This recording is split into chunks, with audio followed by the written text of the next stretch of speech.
Bueno, la clase de hoy en nuestra asignatura Literatura, Política y Derecho, hoy 21 de septiembre, tenemos una profesora invitada que además de colega, como les había anticipado, porque la doctora Ferrero es abogada, egresada de la Facultad de Derecho, es doctora en letras y es decana de la Facultad de Letras de nuestra universidad. Graciela es, entre otras tantas cosas, una excelente poeta y me atreví a pedirle que dentro de sus múltiples actividades nos dispensara la clase de hoy para comentar con ustedes Soldados de Salamina. Yo voy a dejar las presentaciones, reitero mi agradecimiento y dejo a Graciela en contacto con ustedes. Cuando desees, Graciela. Muy bien. ¿Me oyen bien? Bien. Gracias, Ricardo. Para mí es un gusto, y esto no lo tomen como un lugar común. Soy feliz dando clase en mi facultad, que en realidad, te hago una pequeña corrección, es la Facultad de Lenguas de la UNC, en donde en este momento me toca ser decana. Les digo, soy feliz dando clase para 1 o para 100, me da igual. Veamos que en este caso esta pantalla que no nos distancia, sino que es un modo de cercanía también, sirva para hablar de un tema, la literatura y la política, la literatura y el derecho, en otra flexión que me parece apasionante. Yo les pido que ustedes Graciela, intervengan activamente. una pequeña interrupción. Tu Sí, como no. micrófono no se escucha muy bien, por lo menos yo, no sé los demás. A ver, escríbanme en el chat porque lo tengo, creo que muy bien calibrado, es un horror.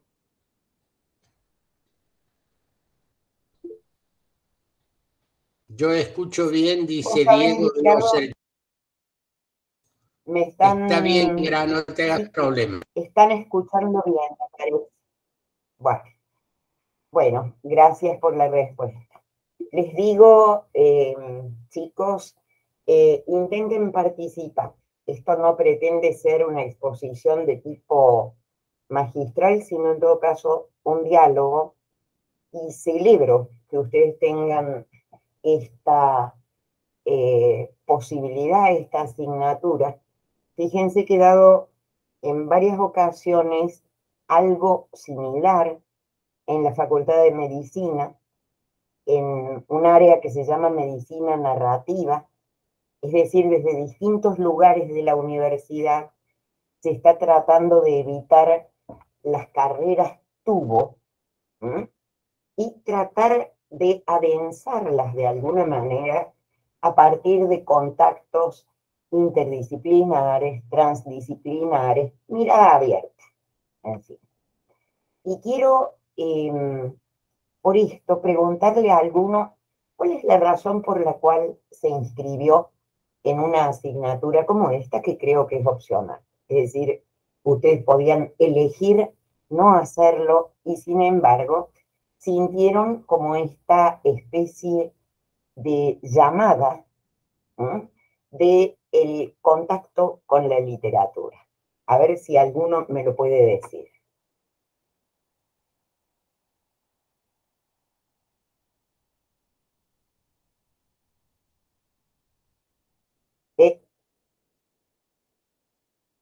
No tenés el micrófono, Diego.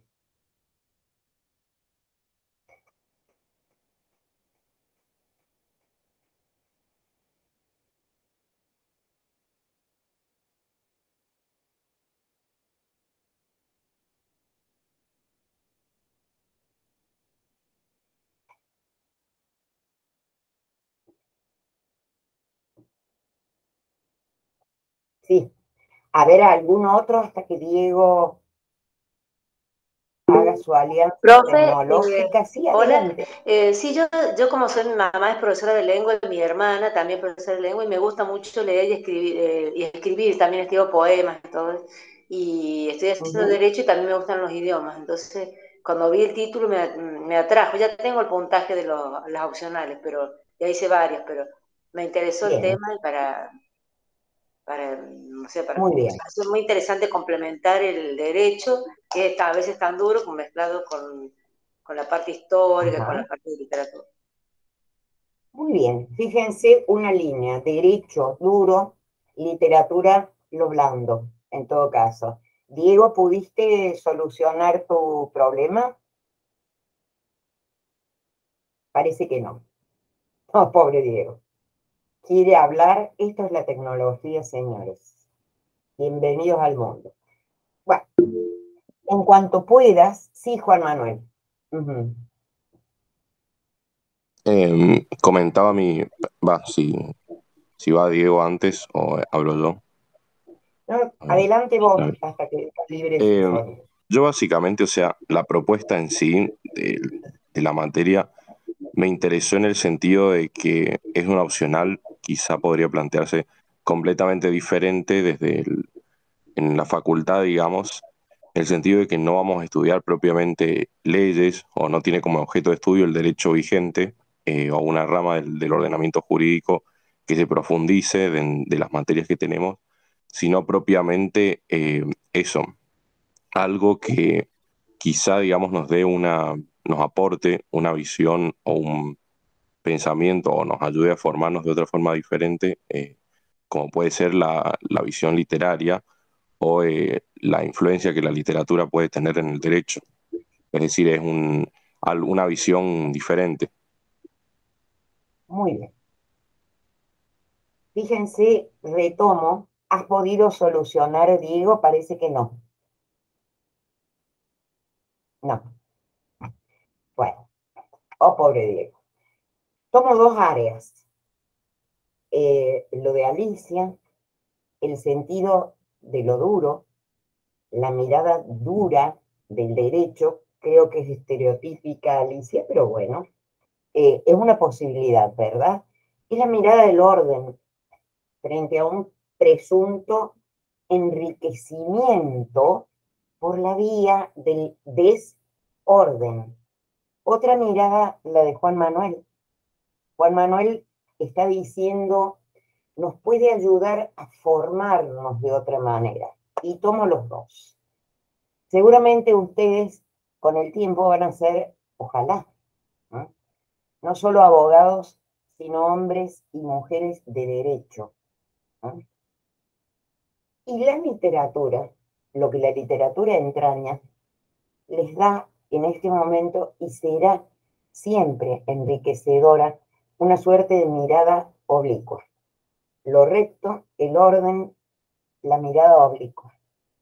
Y por supuesto que sí puede ayudar a formarlos, porque la literatura no es información literaria, cultura general, sino una mirada enriquecida y compleja de esos temas eternos de la condición humana, ¿verdad? Fíjense que la literatura entiende que siempre hay varias respuestas, varias conductas posibles, varios valores comprometidos en las conductas humanas y nos abre a ese universo. Retengan la idea de la mirada compleja, pero también de la mirada crítica, porque eso, en definitiva, es tratar con los textos literarios. Nos da una mirada crítica sobre la condición humana, afina nuestra percepción, desarrolla nuestra imaginación moral, además.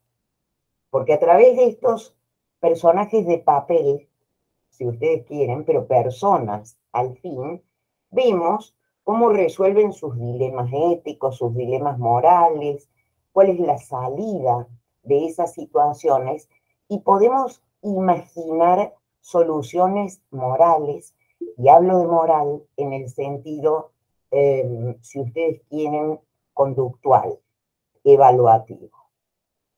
Todo eso es lo que ofrece la literatura, pero mucho más. Diego, pudiste al fin. ¿Has levantado tu A ver, mano? ahí se escucha.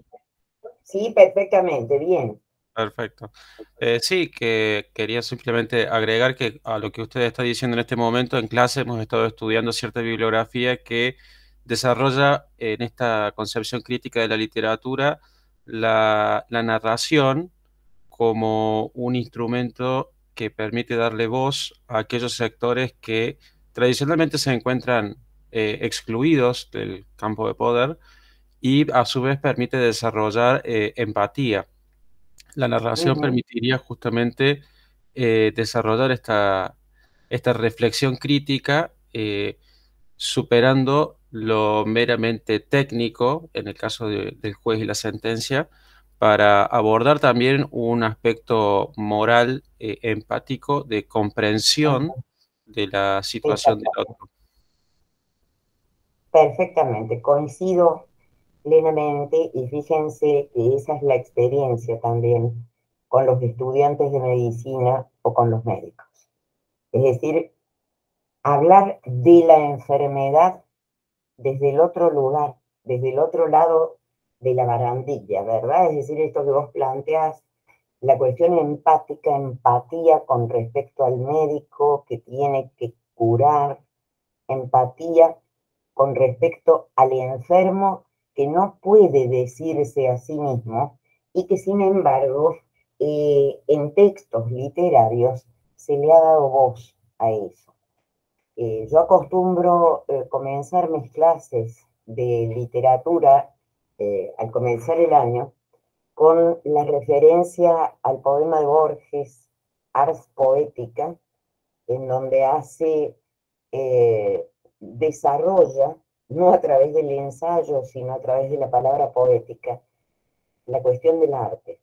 Recuerden ustedes el tema de la Odisea de presuntamente Homero, Ulises volviendo a su tierra después de la guerra de Troya. Entonces dice Borges, cuentan que Ulises, harto de prodigios, lloró de amor al divisar su Ítaca verde y humilde. El arte ha de ser como esa Ítaca, de verde eternidad, no de prodigios. Y de esto se trata. La literatura, mi arte, no el mío, pero al que me dedico, perdón, es verde eternidad. ¿Qué quiere decir esta oposición verde eternidad, prodigios? Que no esperemos artilugios verbales, sino la llamada a la vida de cada uno. De eso se trata, y de eso se trata también el libro que vamos a compartir hoy y que me hubiera encantado que ya hubieran leído. Tal vez tengan que hacerlo después. Es uno de los libros que ha partido en dos la historia de la literatura española contemporánea, y por eso me parece interesante el poder compartirlo con ustedes hoy. Permítanme, voy a hacer una presentación de PowerPoint, por lo tanto voy a dejar de verlos. Avísenme por el chat cualquier anomalía que ustedes vean. Discúlpenme un momento, he omitido hacer algo fundamental que era preparar PowerPoint inmediatamente antes.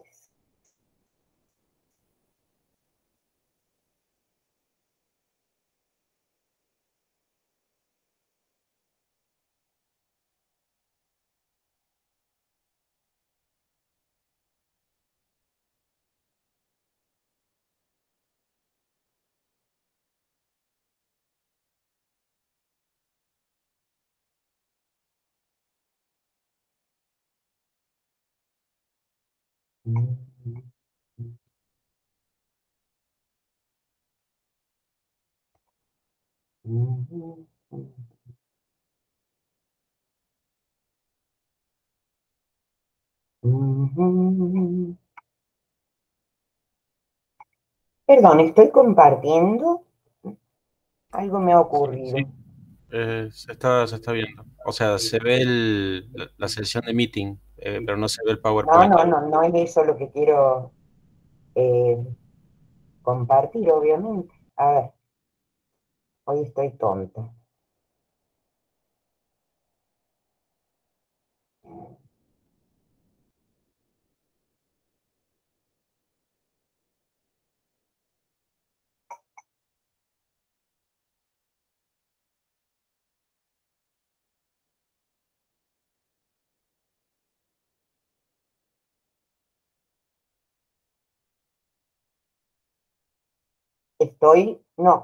Perdónenme un segundito. ¿Hay algún problema con mi...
Denme un segundo porque esto que hago todos los días no puede ser que justo hoy tenga semejante problema.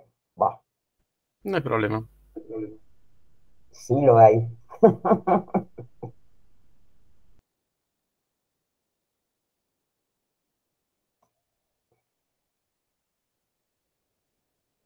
Ahí se ve.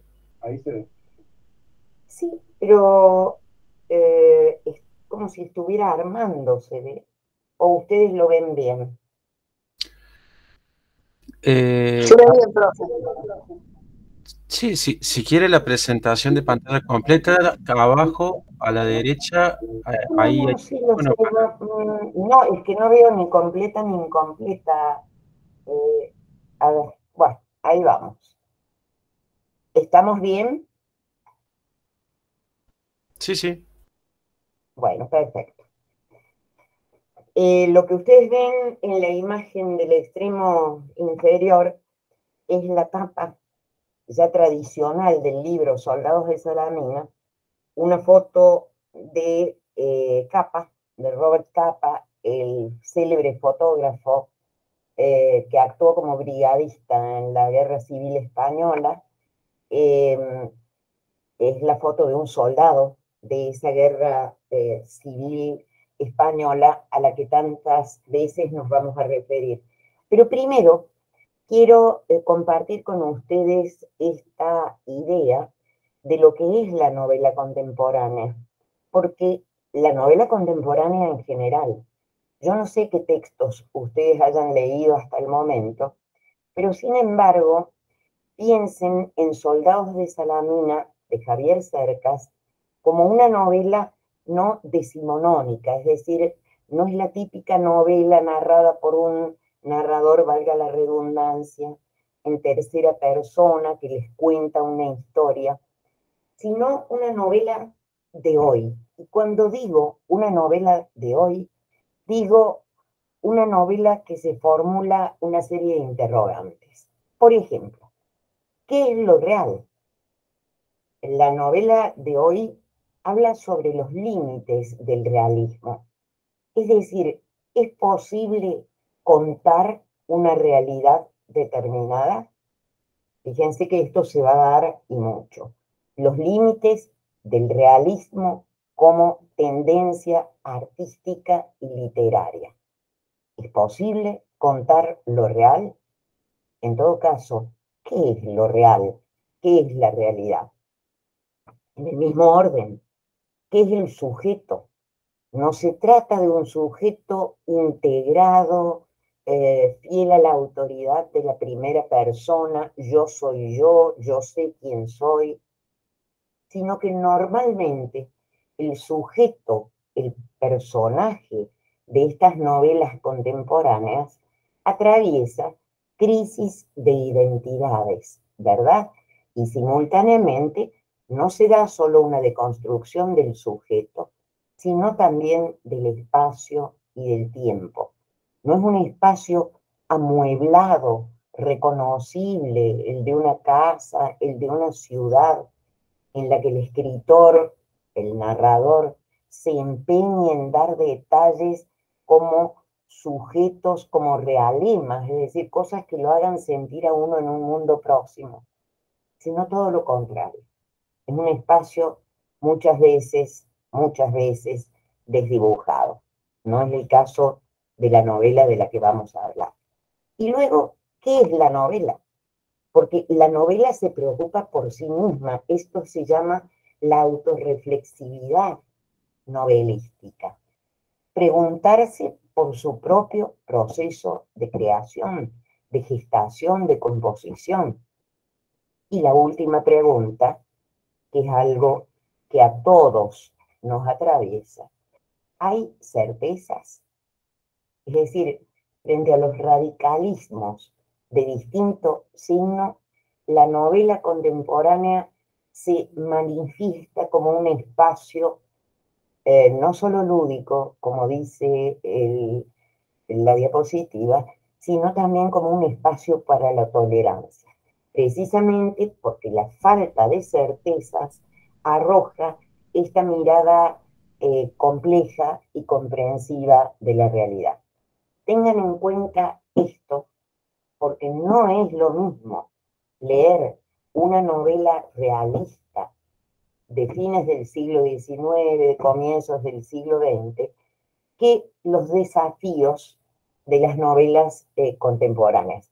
No toda novela escrita hoy, no toda novela escrita hoy posee estos rasgos, pero sí la mayoría.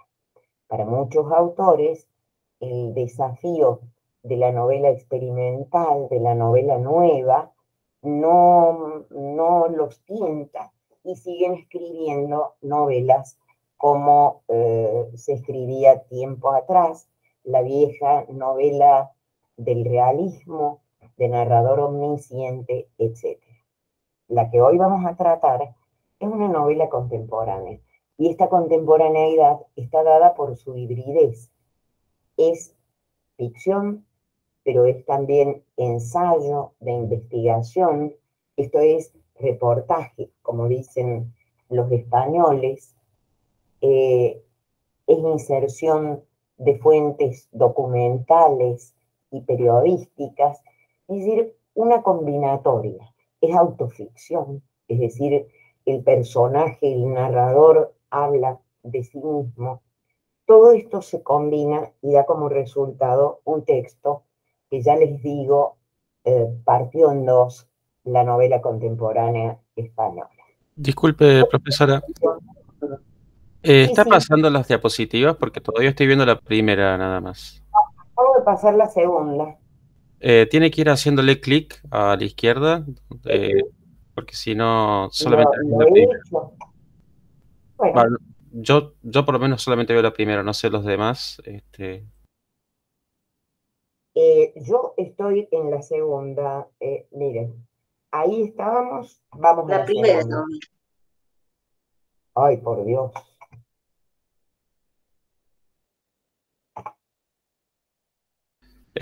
Haciéndole, en vez de pasarlo con las flechitas, Bien, haciéndole clic a la izquierda en la columnita.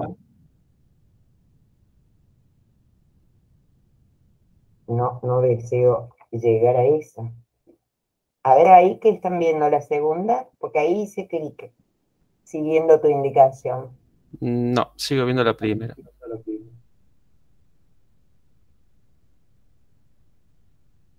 Ahí no ven otra.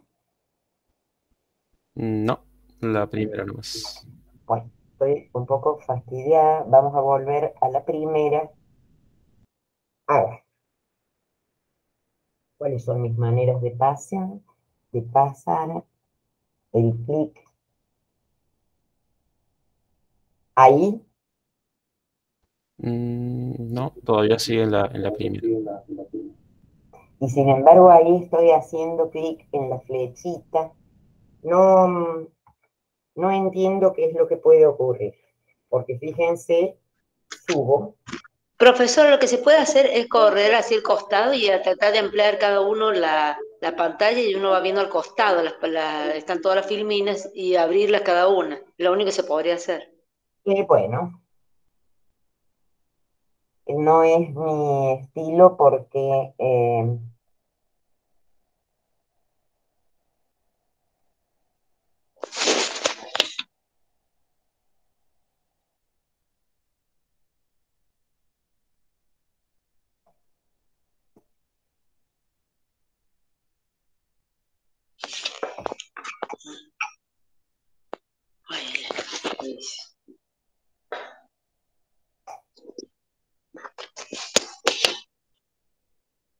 bien.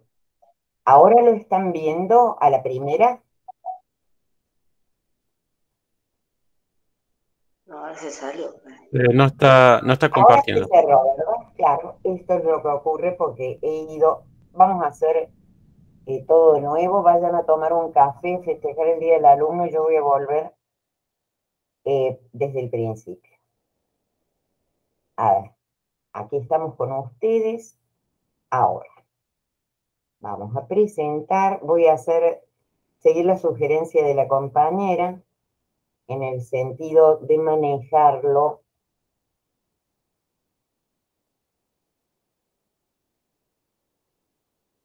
Tarararán.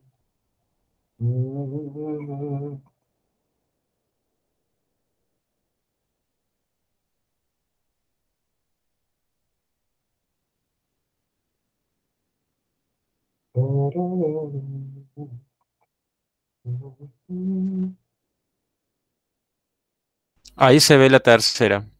Ahí sí. Sí. Pero ¿saben qué? Por alguna curiosa razón, cuando ustedes la ven, yo no, en este momento yo no la estoy viendo. Bueno, voy a compartir toda la pantalla. Auxílienme ahora los expertos.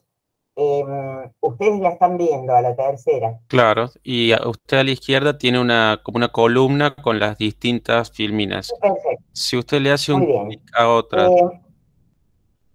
Yo quiero que ustedes vean la segunda. ¿Están viendo la segunda? la Es decir, los elementos que he tenido en cuenta. ¿qué elementos eh, políticos hay en la novela?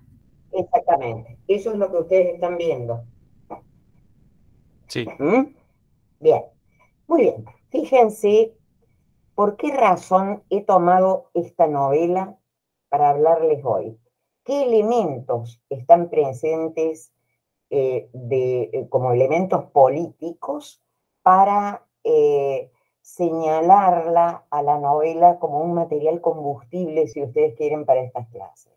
En primer lugar, la omnipresente guerra civil española del 36 al 39, que está en el fondo de toda esta cuestión.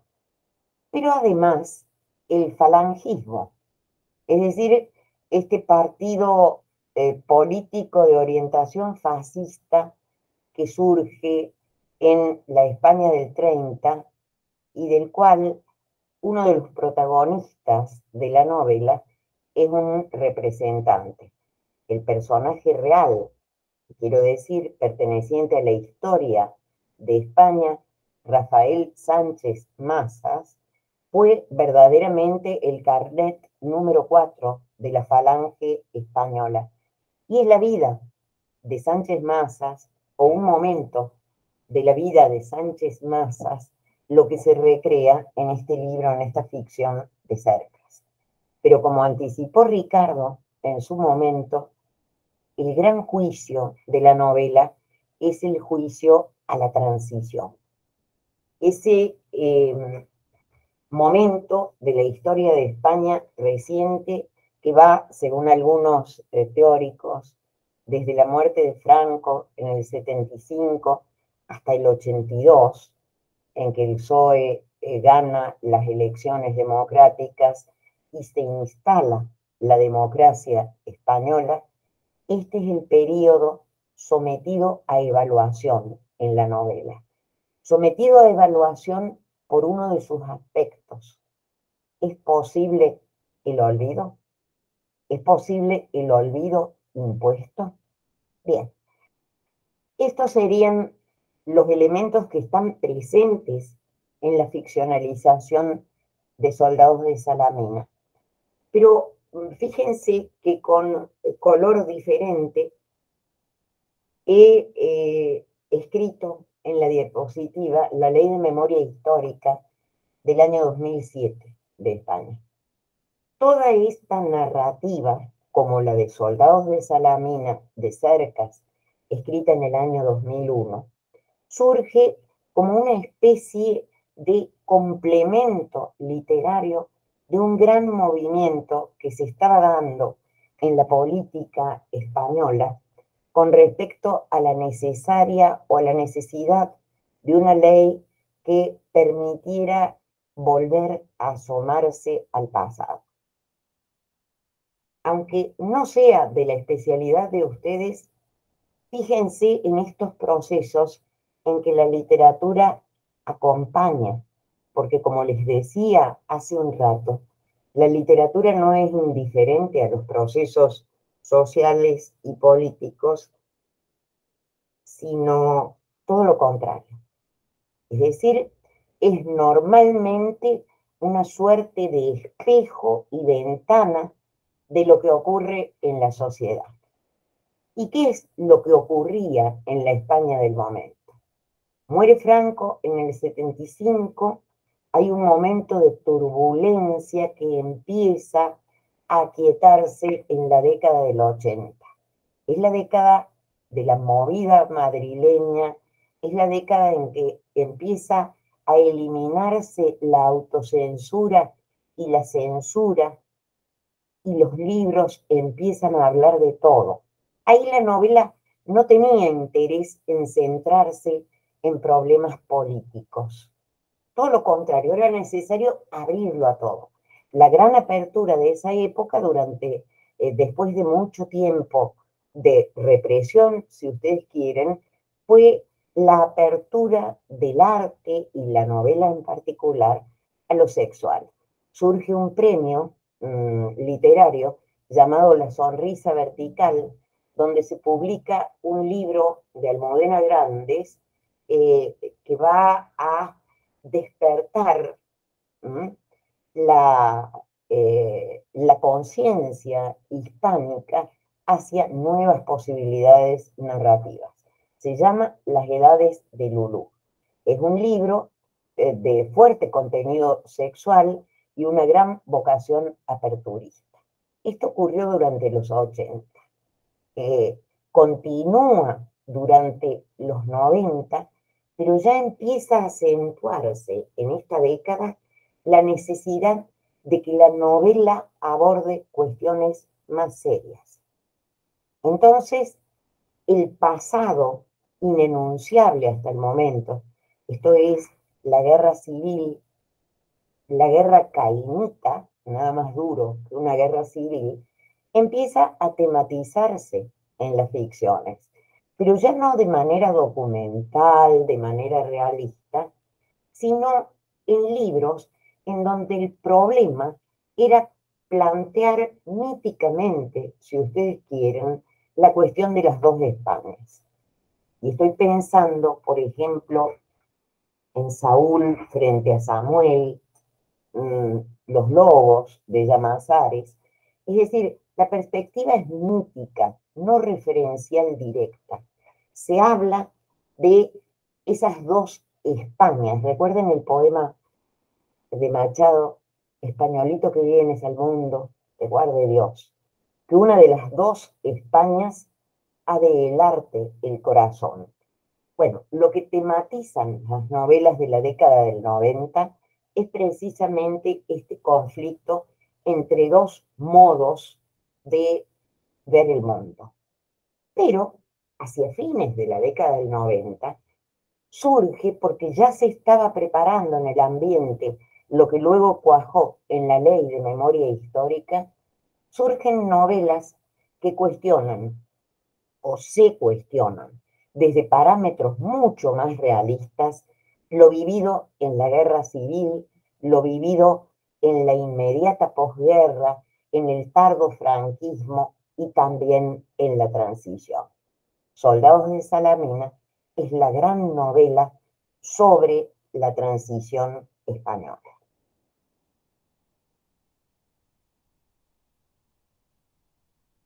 Bueno, no sé cómo haría, voy a pasar mi lamento, el tráiler de la película, porque fíjense, nos estamos refiriendo a una novela del año 2001, ¿m?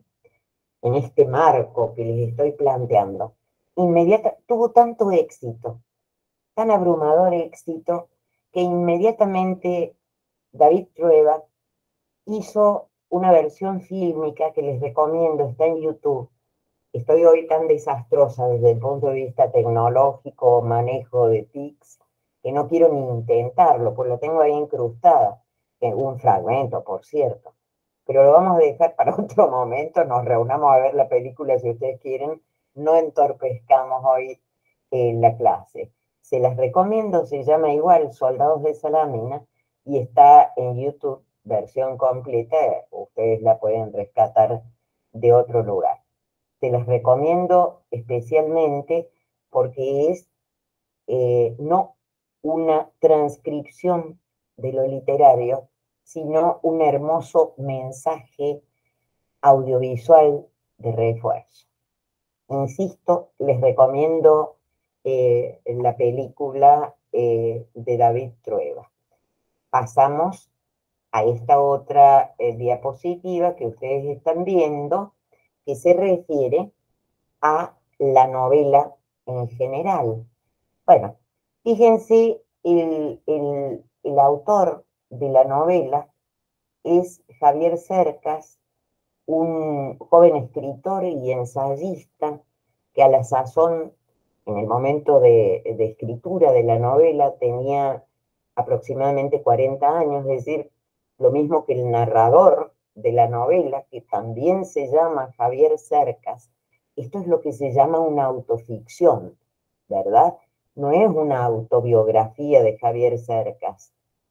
Es una novela cuyo protagonista y narrador se llama igual que el sujeto histórico, el autor histórico o editorial, y comparte muchos rasgos. Esto es muy característico también de la novela contemporánea.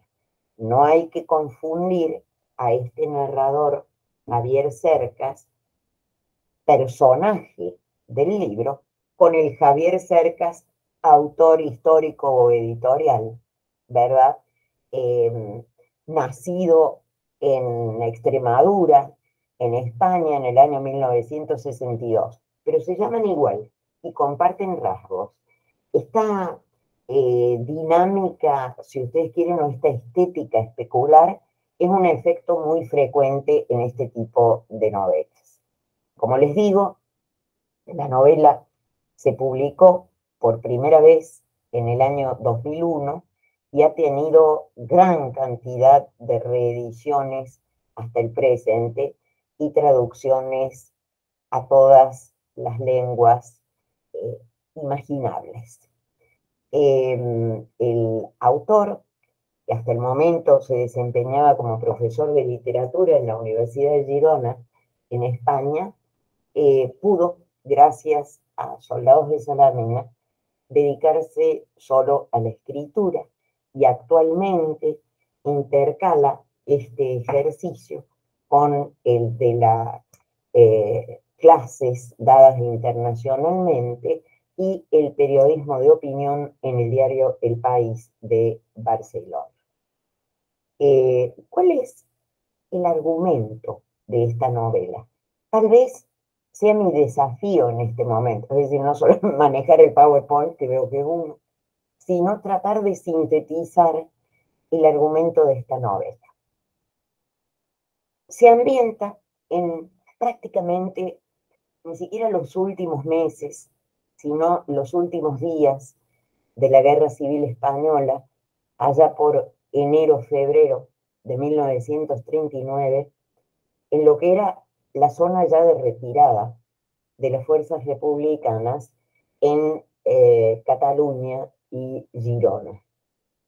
Allí, en un santuario que había sido habilitado antes de la Guerra Civil como colegio secundario, el del Culell, se aloja una gran cantidad de presos de la derecha española, es decir, de presos nacionales, entre ellos a Rafael Sánchez Mazas, que, como les he dicho anteriormente, era un cuadro de mucha importancia de la Falange Española, gran amigo de José Antonio Primo de Rivera, Ruiz de Alda y otros, y Ramiro Ledesma, es decir, de la primera línea de la Falange. Ahí están presos, y alguien, posiblemente Lister, el comandante Lister, ese gran personaje del ejército republicano, que en este momento se estaba batiendo en retirada rumbo a Francia, decide fusilar a esos jerarcas nacionales. Efectivamente, los llevan hacia las afueras del santuario del Culell y ahí proceden a fusilarlos.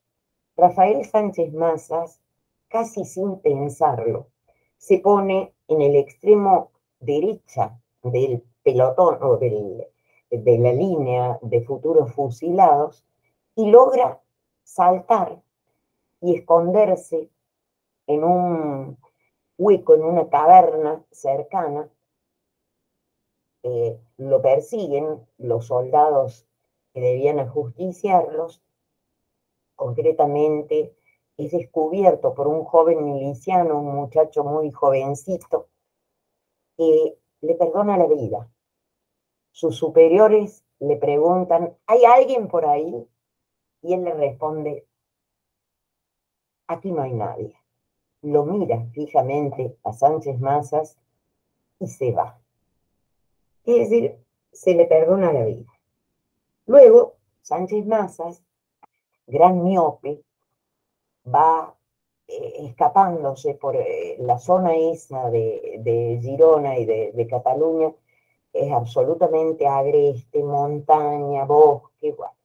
Se escapa y es ayudado, casi ciego, desconocedor de la zona, porque era un madrileño de pro, es ayudado por 3 muchachos, 3 soldados republicanos que habían desertado y se ocultaban en el mismo bosque para luego poder volver a sus hogares porque no tenían ningún interés en escapar hacia Francia. 3 muchachos muy jovencitos a los que Sánchez Mazas dio el nombre de los amigos del bosque. Este es el suceso, el fusilamiento frustrado de Sánchez Mazas, forma parte de la historia real de España, lo que el joven narrador, que se llama como el autor editorial Javier Cercas, decide contar e investigar para poder contar. Y toda la novela es el proceso de indagación de este suceso, el fusilamiento de Sánchez Mazas, pero también de la participación de Sánchez Mazas en el ideario de la Falange y en última instancia en su carácter de agitador de lo que luego fue la Guerra Civil Española.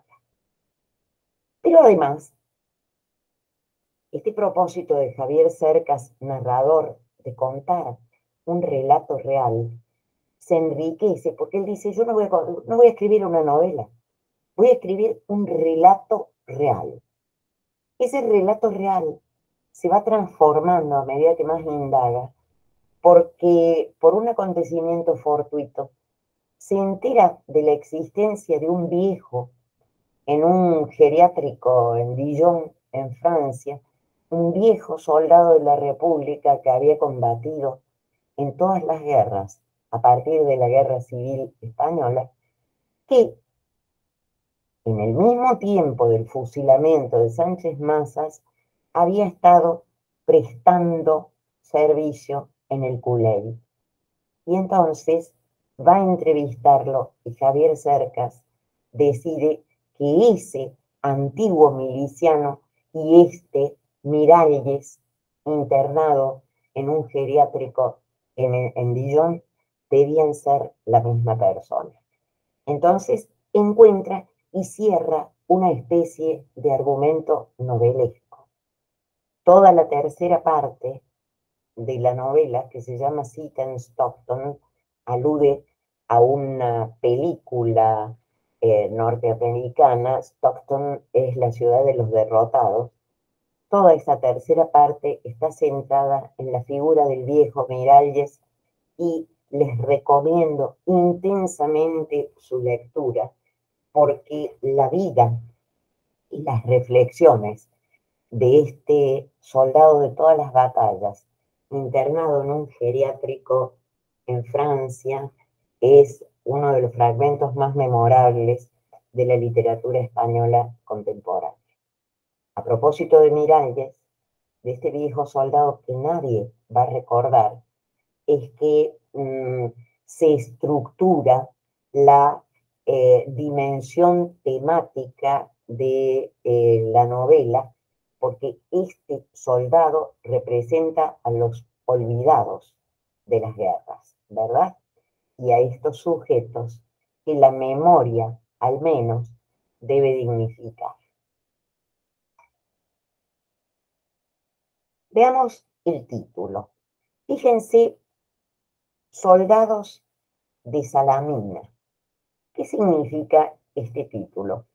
Hace alusión a la batalla de Salamina, ¿verdad?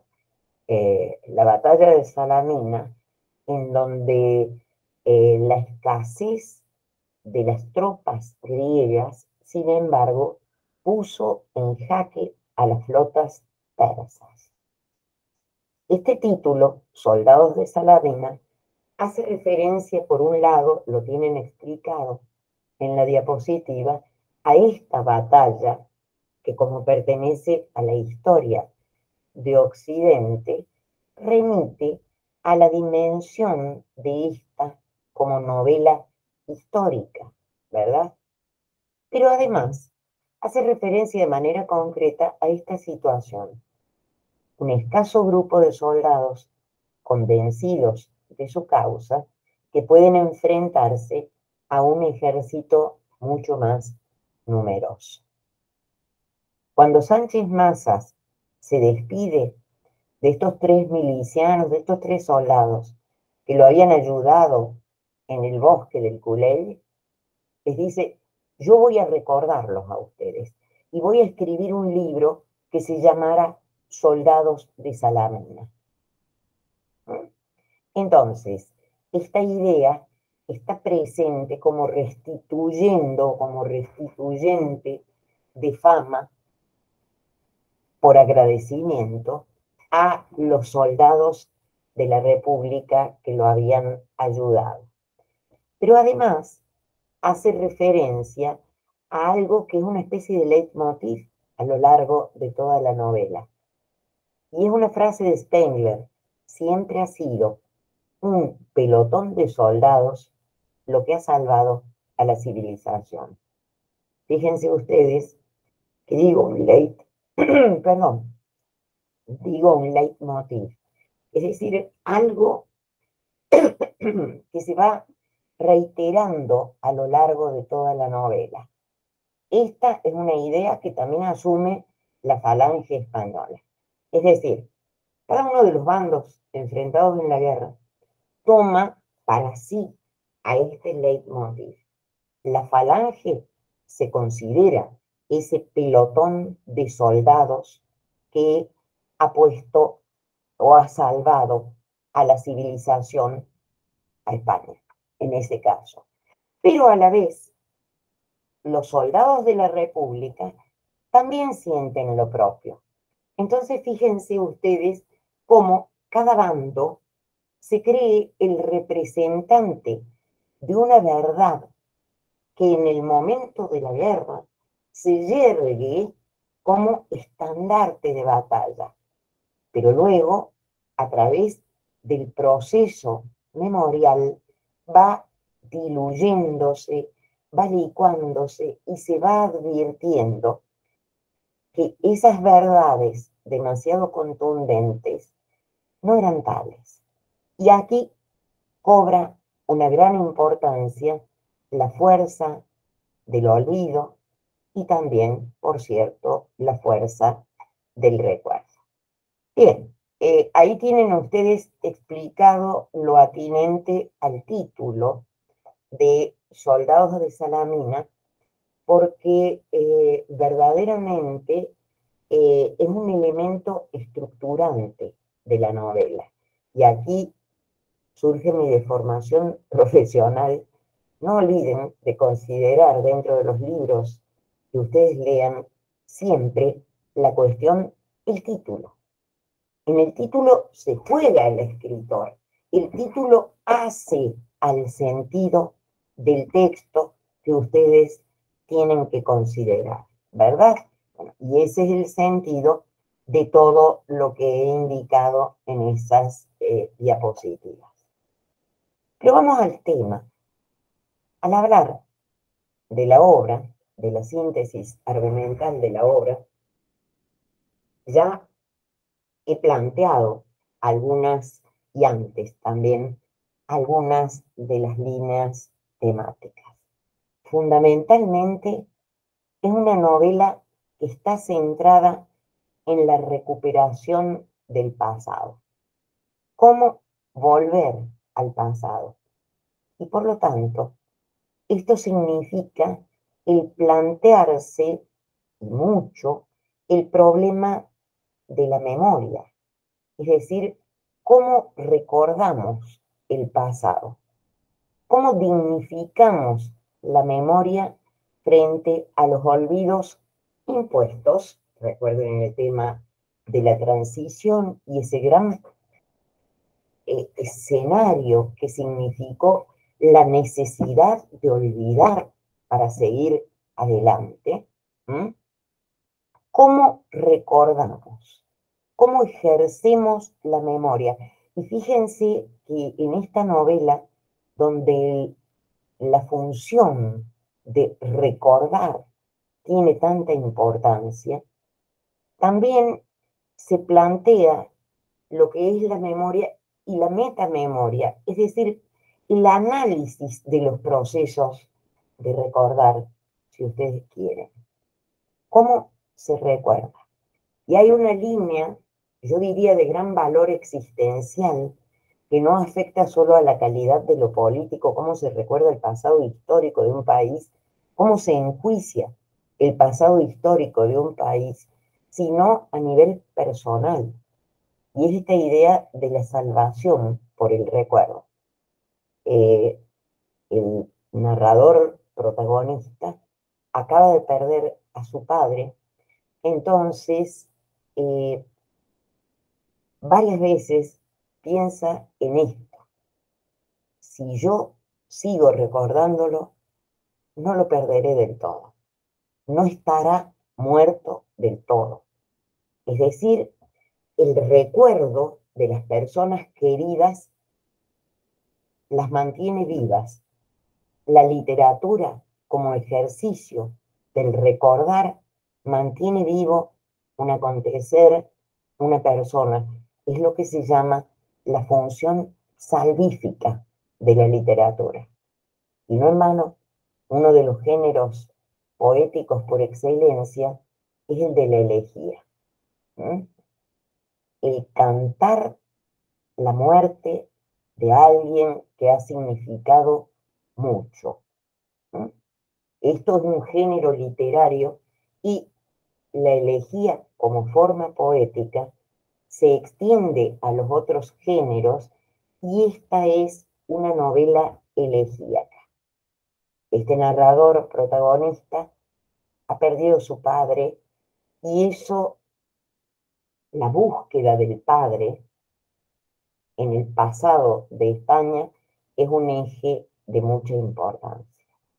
Fíjense que he dicho que el tema es la recuperación de la memoria, la recuperación del pasado histórico, y creo que ha llegado el momento para plantear claramente la diferencia entre dos tipos de novelas: la novela política y la novela histórica, a la que ustedes seguramente estarán apelando en este momento por su enciclopedia literaria, porque tal vez sea la más conocida, la novela histórica, que ha tenido en nuestro país un auge hará unos 20 años. Todo novelista que se preciara de tal escribía novelas históricas, ¿verdad?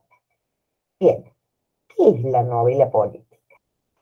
Consiste en la narración, en la ficcionalización de un acontecer, de un determinado suceso histórico o de un determinado personaje o el rescate de un determinado personaje histórico, esto es importante, para advertir, para plantearse la relación de dominación, la relación de poder existente como vínculo de dominación o de cohesión social. Es decir, el poder, el tema de reflexión de la novela política.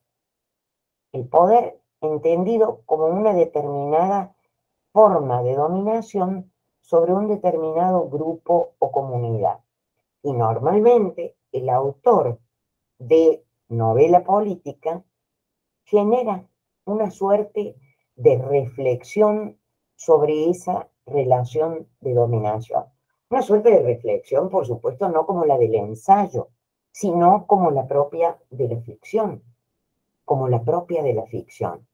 En la novela histórica también se recrea un suceso histórico determinado, normalmente un suceso histórico ocurrió mucho tiempo atrás.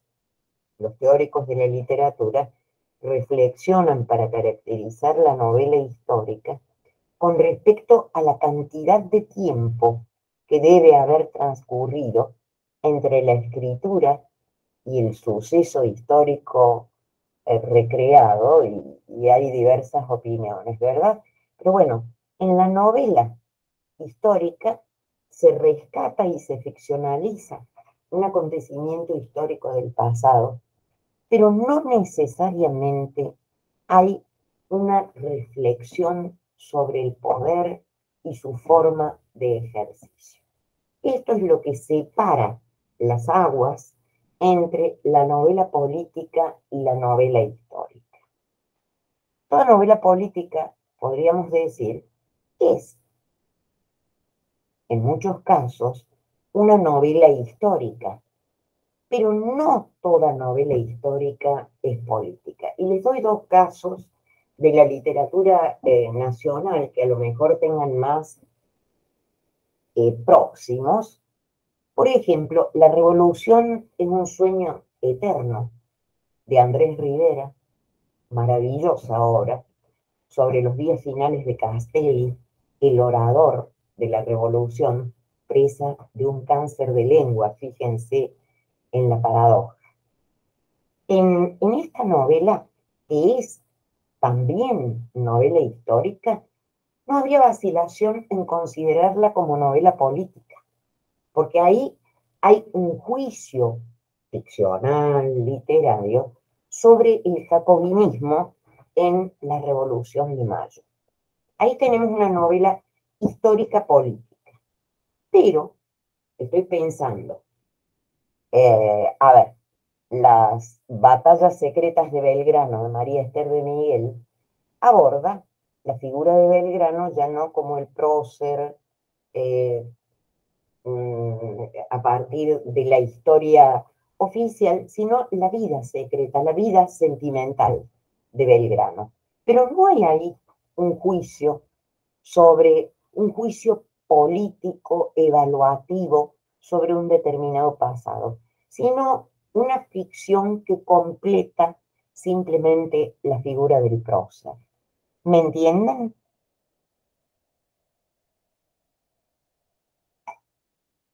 Sí, profe, se entiende. Bueno, menos mal, porque si no creí que todos habían partido a su picnic del Día del Alumno. Estaba Bien, pensando me preocupa que entiendan esto, porque al margen de la novela que estamos abordando en este momento, tal vez sea un instrumento de comprensión para todo lo que vean en el resto del año en esta asignatura, ¿verdad? Porque creo que son dos áreas de cruce inevitable.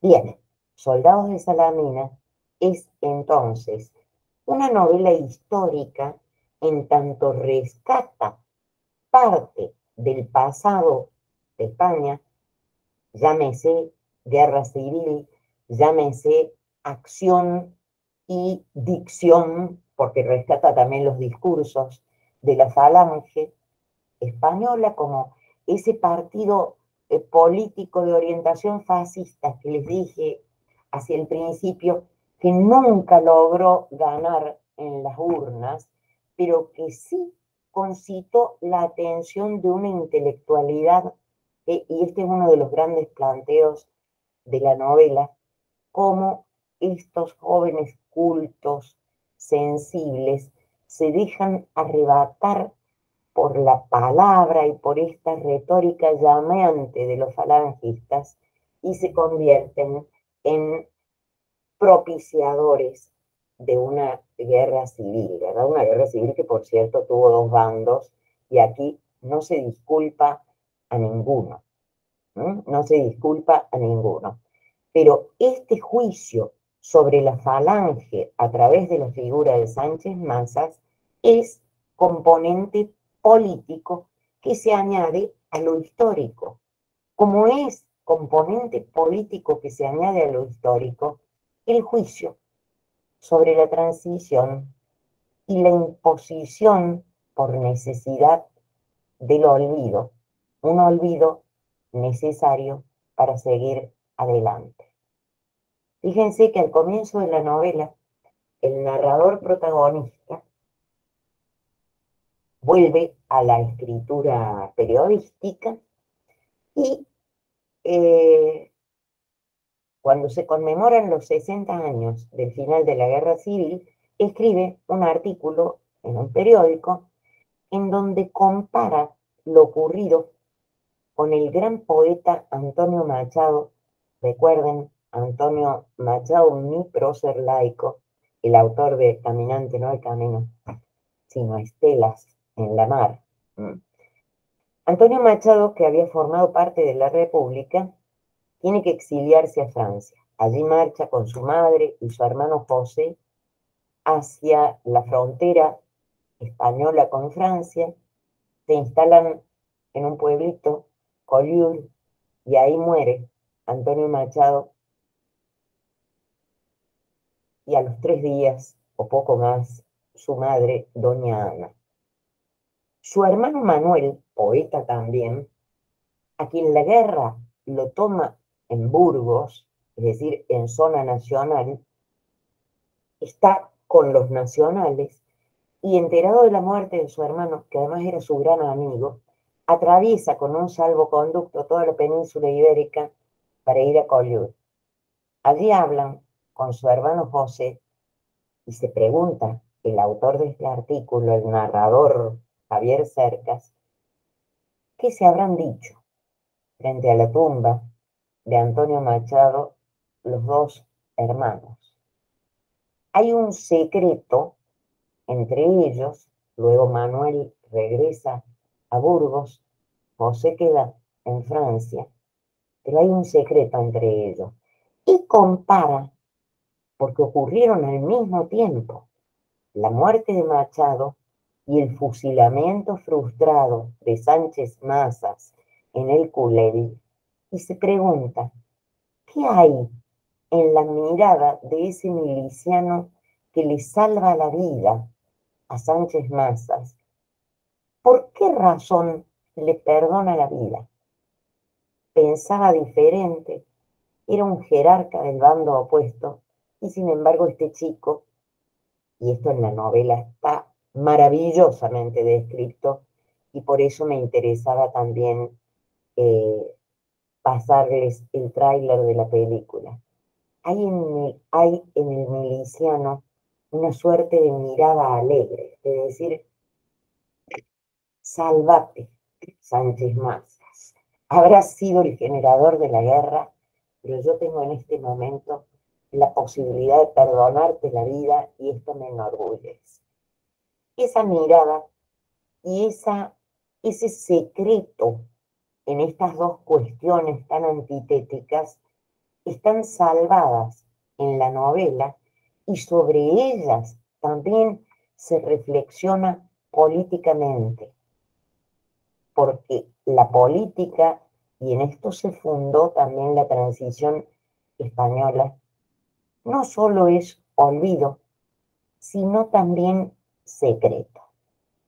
Esta dimensión del secreto como parte de la política, les recomiendo que lo analicen porque me parece particularmente valioso. Fíjense entonces que entramos de lleno en este personaje que aparece hacia el fin de la novela, el viejo soldado de todas las batallas, Miralles, que Javier Cercas, narrador, identifica con ese muchachito, ese miliciano perdonador del Culebri. Para él debía ser, así se cerraba la historia. Sin embargo, cuando le pregunta al Miralles, internado en el geriátrico, ¿usted estuvo en el Culebri? ¿Lo conoció a Sánchez Mazas? ¿Lo perdonó a Sánchez Mazas? Miralles, con desdén, dice, ¿y qué importa? Acá no es esto lo que importa. En una guerra las vidas que se perdonan no cuentan, importan las vidas que se pierden. Y entona esto que les digo, la elegía, dice, acá lo que importa es que yo que tenía 18 años, pero los chicos de mi pueblo y los de los pueblos vecinos, los hermanos tal, el gordo tal, el primo de mi tía, que teníamos 20 años. Todos ellos murieron y no conocieron las alegrías de la vida. No conocieron las alegrías de la vida y tampoco a España le interesó en absoluto, porque dicen, ningún pueblo de mierda va a haber una calle que lleve el nombre de estos muchachos de mi pueblo que perecieron en la contienda. Es decir, fíjense cómo este viejo soldado, el digno Miralles, dice, acá lo de menos son las vidas que haya perdonado, porque a la par tuve que matar a muchos. Sí importa la restitución, ¿sí? La restitución que no es la vida de la fama por la gloria, pero sí la vida del recuerdo. Y dice, y a la mierda con la transición. Esto lo dice Miralles en un punto y lo ha dicho otro lector de Javier Cercas, narrador, al comienzo de la novela. Es decir, se está impugnando este olvido cuantificable por parte del Estado, pero necesario al fin.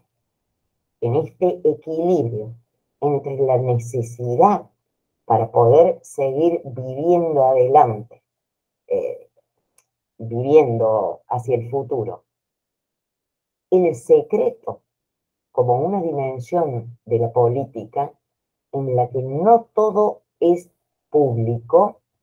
Esto es una afirmación del texto, ¿m? Y la memoria, la dignificación de la memoria, se mueve esta novela, en donde, por supuesto, por esta cuestión de las simetrías de la literatura,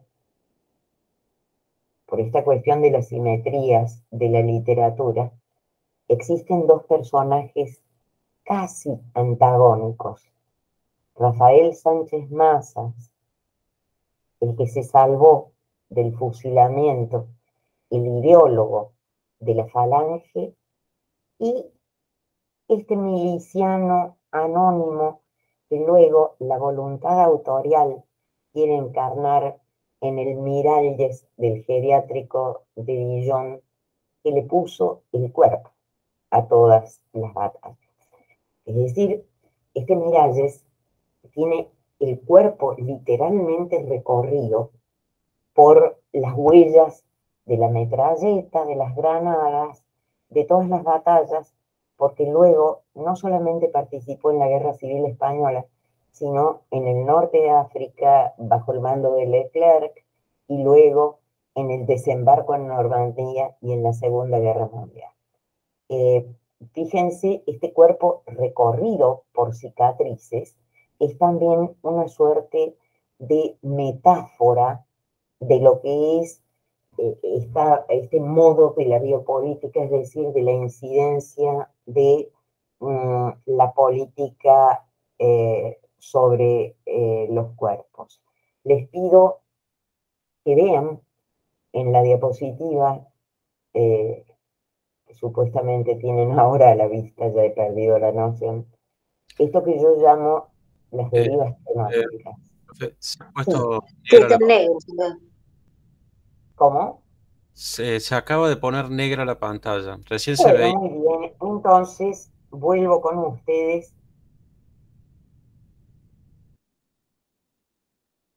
Dejo de presentar, dejo de compartir y estoy con ustedes. Ahora me ven, no está en negro la pantalla. Entonces yo ha sido una deriva bastante azarosa la de mi PowerPoint. Ya mejoraré cuando sea grande. Ahora vamos a hablar sin la intermediación tecnológica.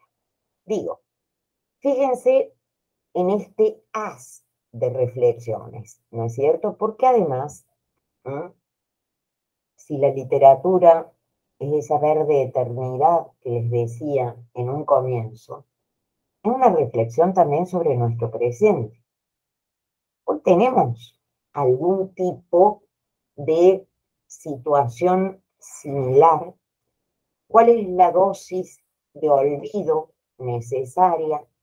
¿Cuál es la dosis de memoria que no podemos perder? Entonces, esto se proyecta a nuestra particular vivencia de lo político. Y de eso se trata.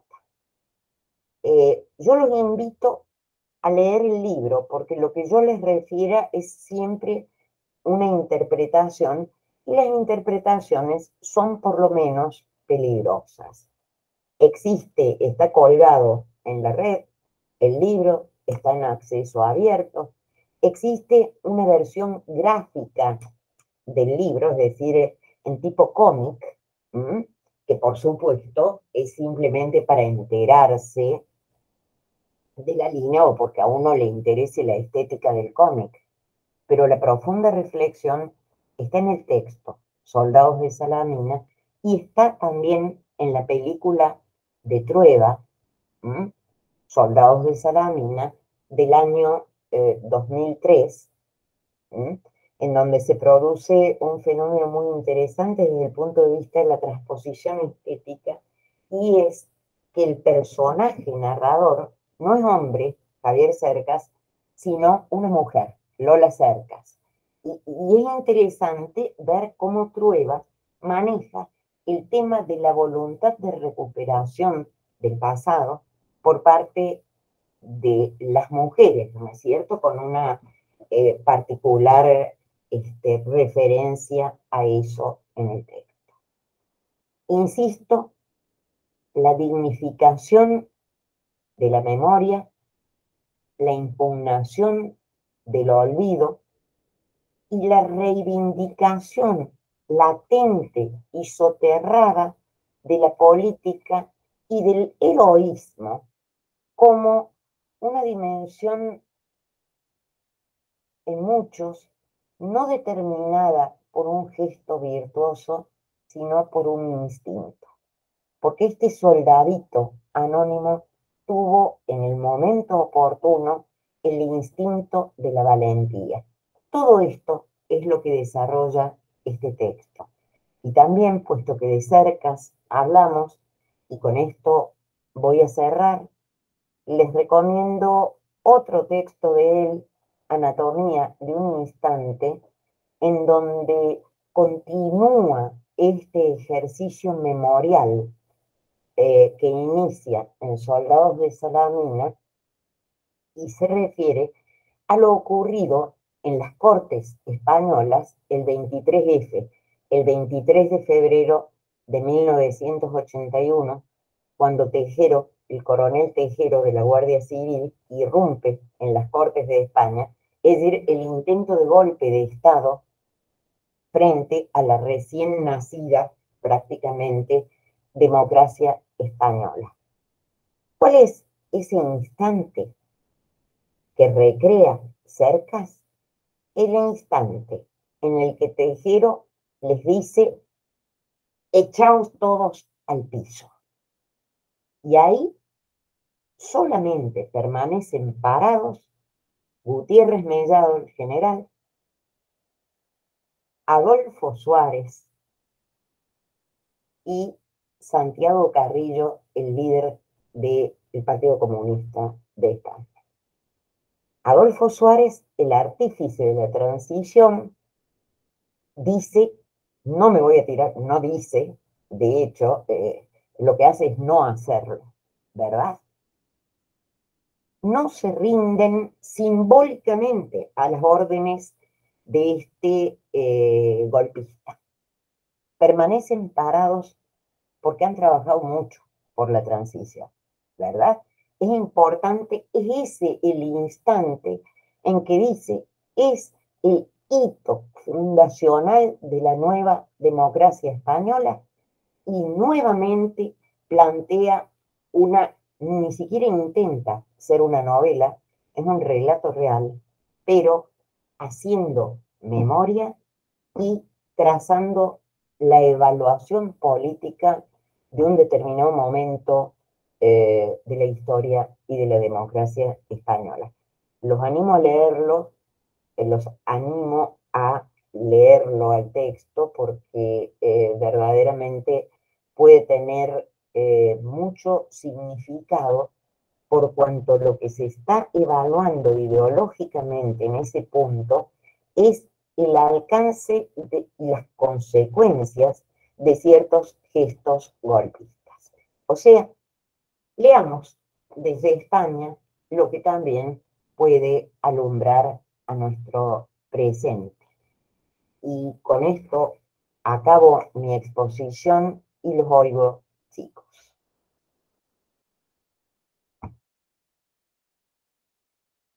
Profesor, lo que me hizo acordar cuando el escritor se pone como un personaje dentro, como en las pinturas pasa con Velázquez, creo que era que se pintaba él mismo, observando, sí, me pareció muy interesante eso.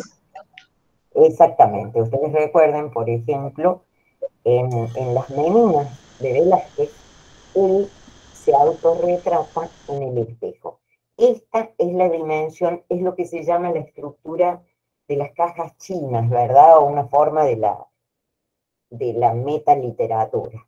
Es decir, si el autor se introduce como personaje dentro del texto artístico, esto refuerza la idea de ese difícil límite entre la realidad y la ficción. Si ustedes recuerdan, una de las primeras diapositivas era este planteo acerca de la consistencia de lo real. ¿Qué es lo real? ¿Cuál es el borde entre mí como autor histórico de una determinada novela y el personaje que se llama como yo, Graciela Ferrero, en el interior de la novela. Una forma de cuestionarse sobre lo real. Y toda esta larga pesquisa y deriva que está presente en la obra acerca de voy a escribir un relato real, no una novela. Ajá. ¿Y qué es un relato real frente a la novela? Oigan, nosotros tenemos instalado dentro de nuestros discursos políticos nacionales la idea del relato, pero como componente ficticio, ¿verdad? Acá retrocedemos a otra cosa. El relato real, la crónica, si ustedes quieren, en términos periodísticos, y la novela como el salto a la ficción. Sí, me hacía acordar, estaba usted diciendo a Tomás Eloy Martínez con la novela de Perón y Santelices. Exactamente. No hay una linealidad, el personaje, el autor se introduce como personaje y se presentan hechos ficcionales como reales y hechos reales como ficcionales. Entonces, Exactamente. esto de alguna manera obliga, me parece, al lector a un papel activo. No es meramente receptor de una historia lineal, sino que también le obliga a plantearse qué es lo que está leyendo. Perfecto. Ojalá hubieras estado en alguna de mis clases en la facultad para arrojar el ejemplo, porque mis alumnos parece que desconocían lo de Tomás Eloy Martínez. Es exactamente el punto, Diego, exactamente el punto.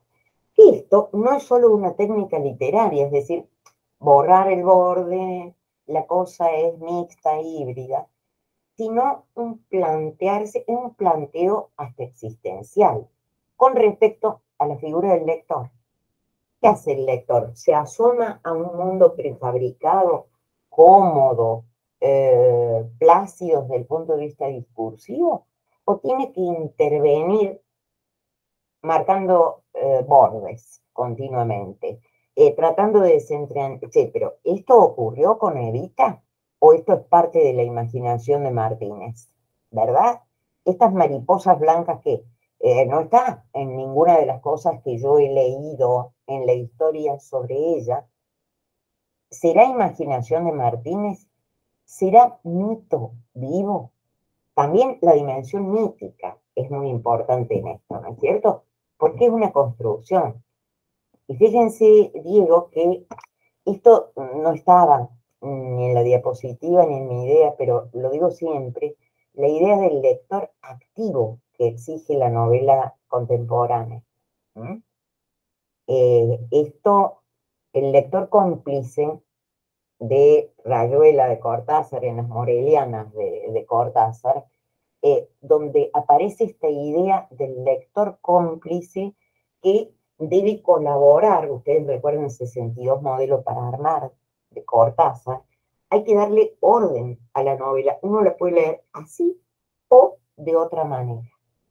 Cuando le preguntan a Cortázar, che, caramba, Cortázar, tanta apología de la revolución en Centroamérica, Nicaragua, todo eso, pero ¿dónde está la dimensión popular de tu literatura? Que solo la elige o la entienden determinado grupúsculo, los entendidos, la gente muy experimentada. Y Cortázar responde, cada uno hace la revolución como puede. Y él hizo una revolución literaria gigantesca, bien Cortázar, creando esta dimensión del lector activo, es decir, este sujeto que se integra en la estructura de la novela y tiene que reordenar el texto. Bien, otros escritores no llegan a la audacia experimental de Cortázar, pero dicen, voy a plantear bordes inseguros, inciertos, lábiles entre la realidad y la ficción para sacudir e interpelar continuamente al lector. que se haga estas preguntas que vos estás planteando. Creo que también Cortázar en alguna oportunidad contaba una anécdota de que a un grupo de campesinos les iban a dar una charla sobre literatura. Y bueno, uno de los participantes dice, bueno, la mayoría de los que van a participar apenas tienen la instrucción elemental, si es que precisamente no saben leer. Así que yo voy a llevarles una historia sencilla que tenga que ver con el ámbito donde ellos se desarrollan habitualmente. Y bueno, lleva una historia efectivamente bastante esquemática, lineal y que tenía que ver con la vida cotidiana del campo. Cortázar creo que muy irónicamente dice, despertó algunos tibios aplausos de cortesía por parte de los espectadores. Pero había otro que dice, no, de la vida cotidiana ellos ya saben todo, viven de eso. Claro, sí. Le voy a llevar algo distinto y aunque no lo entiendan del todo, no me importa. La idea es justamente cuestionarlos, es hacerlos que se pregunten por lo que hacen. Y les llevo la historia de La pata del mono. No recuerdo quién era el autor, era un ruso, pero no me puedo acordar quién era. Donde básicamente la historia de La pata del mono era un cuento fantástico donde quien tocaba la pata disecada del mono se le cumplía un deseo. Pero generalmente el deseo era bastante siniestro, no era un deseo al estilo Aladino donde uno pide los 3 deseos, sino que se cumple lo que está pensando uno en ese momento. Y se dan toda una serie de acontecimientos siniestros en la historia que, por lo que tengo entendido, incluso Stephen King después la va a tomar para Cementerio de Animales. Y que mientras este orador iba contando esta historia, dice que entre los campesinos había un silencio absoluto y al culminar empiezan todos a participar del debate de las historias porque cada uno ya empieza a querer aportar lo que le ocurría desde su perspectiva. Empiezan a hablar de la luz mala, empiezan a hablar de cosas naturales, del campo, y de esta manera dice, incluso aunque no terminaron de entender los cultismos de la obra o ni siquiera tenían conciencia de dónde quedaba Rusia, les movilizó muchísimo para cuestionarse justamente la realidad en la que vivían. Me parece que esto retoma de alguna manera la idea de un lector activo, o lo que sería algo más brechtiano, ¿no? De romper la cuarta pared. Seguramente, y sabes que justamente has mencionado un tipo de textos en donde, como ustedes habrán visto cuando planteé esto de los bordes entre la realidad y la ficción y todo esto, la literatura es fantástica, ¿verdad? Porque la literatura fantástica tiene este esquema, un desarrollo realista, es decir, la lógica de la realidad, y de pronto la irrupción de la sobrenaturalidad o de lo irracional en lo normal, cotidiano, racional. Luego la reinstalación de lo cotidiano y esta suerte de disrupciones continuas, las que nos deja sacudidos. Adviertan la diferencia entre el cuento de hadas, en donde todo discurre en una lógica diferente, y el fantástico. No le habrá sido demasiado complicado a Cortázar encontrar algún tipo de modelo, porque fue un cultor, recuérdenlo, La noche boca arriba, por ejemplo, ese cuento majestuoso, fue un cultor de lo fantástico precisamente para generar esta mirada ampliada sobre la realidad. Creo que es uno de los grandes efectos de la literatura, eso que yo decía, ustedes hombres de derecho, enriquezcanse con la mirada oblicua de lo literario, ¿verdad?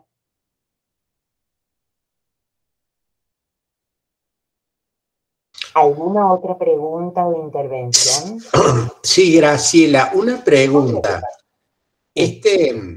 Diríamos, ¿qué relación hay entre el texto que nos has presentado y algunos, no me refiero a algún texto en particular, hay textos, hay relatos de militantes políticos que están hoy en escena y que recrean el pasado en el cual fueron actores o no tuvieron ninguna actuación y se sitúan como actores de algo que no hicieron y le cuentan a las jóvenes generaciones cómo fue ese pasado. No sé si me explico o he sido... Te explicas. Ahora, si hablamos de novelas, exculpo a todo el mundo, porque yo soy dueña de escribir una novela sobre el Salón Literario de Mariquita Sánchez de Thompson, e incluirme ahí y convertirme en tal cosa. Y un relato real, tomo mi separación de aguas. Bueno, es una prédica propagandística y será censurable o no. No se puede estar interpretando. A ver, la interpretación del pasado es inherente a nosotros. Nosotros interpretamos hasta nuestro pasado personal. El ejercicio de la memoria entraña una dosis de interpretación. Y esta interpretación se realiza intencionalmente para desvirtuar el sentido de un hecho del pasado, podría ser tildada de maliciosa. No soy muy amiga de los juicios morales en este sentido, pero ahí yo lo haría, porque es un fin propagandístico y en cierto tipo de discursos la interpretación tiene sus límites, ¿verdad? Pero ¿qué ocurre con la historia, Ricardo? Y este es el problema. ¿Cuántos discursos historiográficos hay? Yo he citado hace un rato La revolución es un sueño eterno de Andrés Rivera y el juicio sobre el jacobinismo. Muy bien. ¿Cuántas lecturas hay de la gesta de mayo? No hablemos simplemente de historia oficial, revisionismo. Hay dentro de eso una suerte de matices. Entonces, lo interpretativo genuino, lo interpretativo malicioso. Ahí está la cuestión. Ya te digo, para nada censurable en el campo de la novela. Andrés Rivera, en el territorio ficcional, puede decir lo que quiere, porque el lector de novelas de hoy ya más o menos distingue los campos, ¿verdad? Es decir, bueno, esto es una ficción, no tengo por qué creer que sea real, que Castelli pensaba eso. Ni que Evita Perón pensara aquello. Ya no se adoctrina desde la novela, pero se incide. O sea, este es un tema demasiado peliagudo en cuanto a la función de la memoria histórica. Si era lo de... bueno, no me voy a acordar ni célebre referente del rock nacional de mi época. Si la historia la escriben los que ganan, eso debe decir que hay otra historia, la verdadera historia o no. Es delicado. Yo creo que no hay que manipular con el pasado histórico. Eso vendría a ser la idea desde la perspectiva de los discursos no literarios. Muchas gracias, Graciela. Bueno. Antes de que termine, hay un alumno que me preguntó a mí, me parece que es Santiago, puede ser, hace 2 clases, y yo no le respondí sobre un texto que les había dado a leer de Derecho y Literatura. Santiago, ¿estás allí? No, no lo veo yo. Sí, profe. Santiago, ¿fuiste vos el que me preguntaste sobre un texto en el que no entendías algo? ¿Puede ser? Sí, profe, ahí le hago la consulta en un ratito. ¿Se escucha? Hola, hola, hola. Sí, Santiago. Sí, profe, la consulta que yo había realizado era qué implicaba el deconstructivismo de Derrida, que está ubicado en uno de los textos que no logré entender. Gracias, Santiago. Graciela, te traslado la pregunta porque sos especialista y acá soy un aprendiz de brujo. Sí, yo también. Yo también. Es decir, hay cuestiones.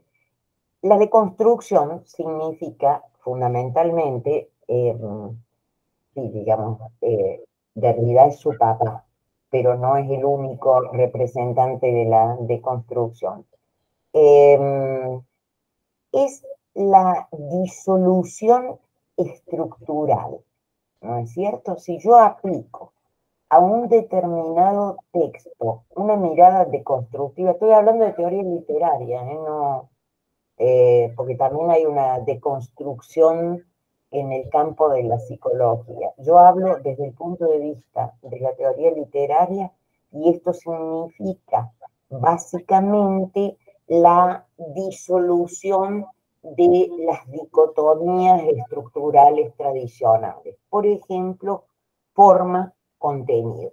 Esto, que además no es solo un avance de la deconstrucción, sino que la teoría literaria en general ya lo ha disuelto, lo ha licuado, porque en el arte todo es forma y todo es contenido, fue una de las premisas del deconstruccionismo de Derrida, por decirte un aspecto. Esta idea del borde genérico que yo he planteado en el caso de esta novela, también es una idea disuelta por la deconstrucción para teoría literaria, digamos, para la cual la literatura como ficción y la realidad no tiene bordes precisos. Es decir, la crítica literaria, por ejemplo, no viene a ser una reflexión sobre los textos literarios, sino una forma de la literatura, una forma de la escritura literaria también. Es decir, no existen bordes. Ese vendría a ser el esquema de la deconstrucción desde el punto de vista de la teoría literaria. Grandes aportes, grandes excesos.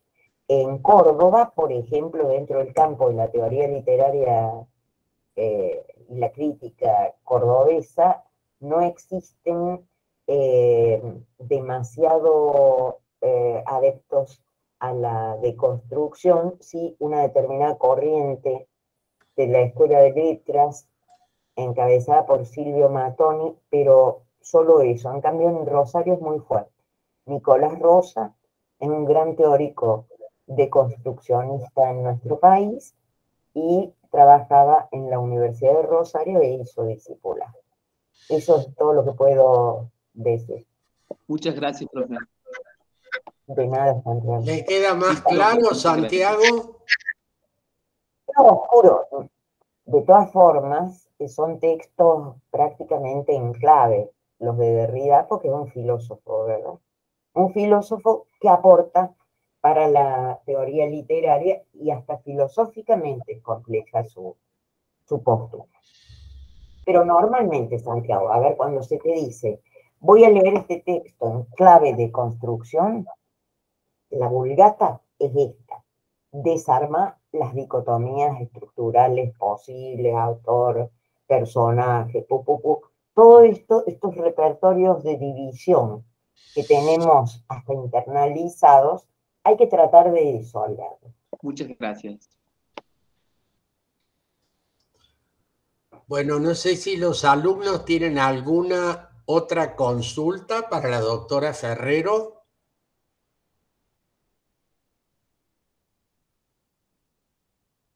Bueno, disculpen mis erratas tecnológicas, me ocurre con frecuencia, pero no tanto. Si voy a revisar a ver qué me ha pasado, posiblemente esté vinculado con, cargué todo en un PowerPoint que no era leído con mucha facilidad por esta computadora hogareña. Tal vez si hubiera actuado desde la facultad otro hubiera sido el cambio. Pero bueno, no importa. Estoy a disposición, Ricardo, para cuando quieran invitarme.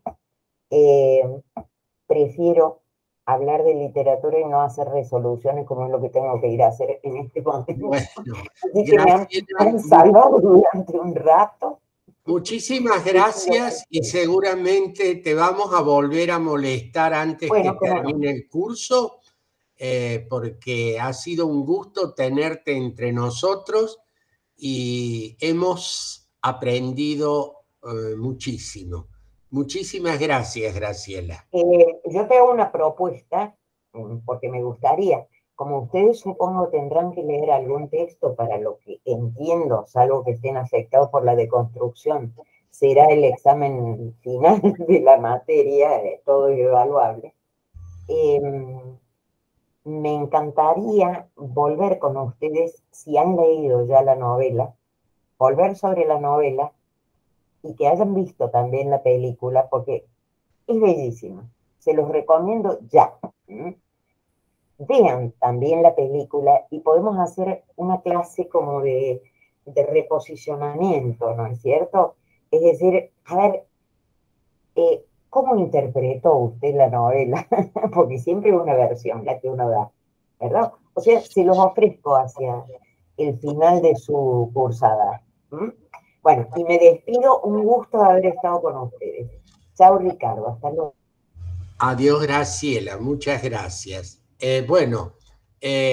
La profesora nos ha dejado un desafío, los invito a leer la novela, a ver la película y seguramente podrá ser esta una forma de evaluación final con este texto. Si no hay más consultas, vamos a concluir la clase de hoy. Hay un aviso en la próxima clase que sería el día viernes. La clase no la vamos a dar el día viernes, les voy a devolver el feriado y nos vamos a reencontrar el miércoles. La clase del día viernes de literatura, política y derecho no va a tener lugar. Sí, la de la otra materia opcional que tenemos un profesor invitado. Muchísimas gracias. Gracias, profe. Hasta luego. Gracias. Chao, profe, muchas Gracias, gracias. profe. Hasta luego. Chao, profe, gracias.